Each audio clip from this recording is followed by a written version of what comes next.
simply put, one of the most underrated 80s rock or hard rock metal bands of all time. They often get thrown into hair metal, but I think they're much more raw, much more gritty. It's just regular hard rock, and that's, I think, a lot more evident. Because what's interesting is no two of their albums really sounded the same.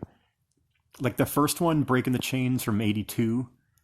I mean, obviously, like the title song is like a '80s metal classic.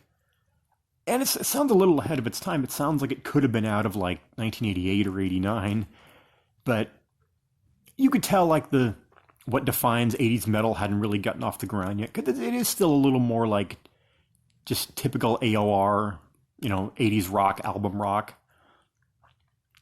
I don't want to say it's softer, but it's just like it's a little bit more just on the classic rock side. Then their follow-up, "Tooth and Nail" 1984, that's like thrash metal. By far, probably the heaviest one they did.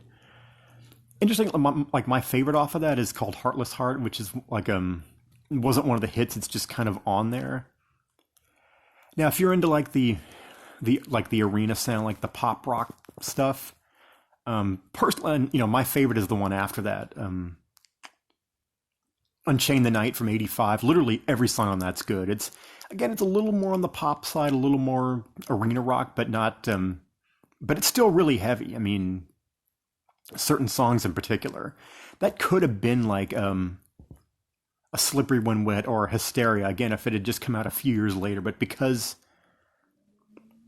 that genre was a little bit underground, maybe the look of the band, maybe it scared off like pop radio from playing some of those songs, because they are light enough that, Top 40 probably could have played, something like "In My Dreams" or "It's Not Love" or something like that. But the one after that's probably my least favorite. God, I'm blanking on the name right now. But "Back for the Attack" '87.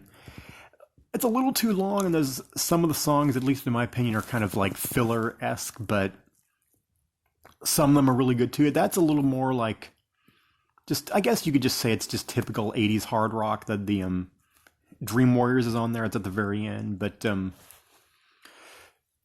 yeah, no, to me, that's definitely a band that was ahead of their time. I mean, they could have come out like 3 years later, and I think those albums would have been a lot better received than they actually were. Again, it could have just been no fault of their own. It could have just been that anyone that looked metal, sounded metal, could have just gotten unfairly tarnished, because, at the time it still had that image of like being banned by Tipper Gore and all that. So like, I don't know, maybe pop radio was a little afraid of it. I mean,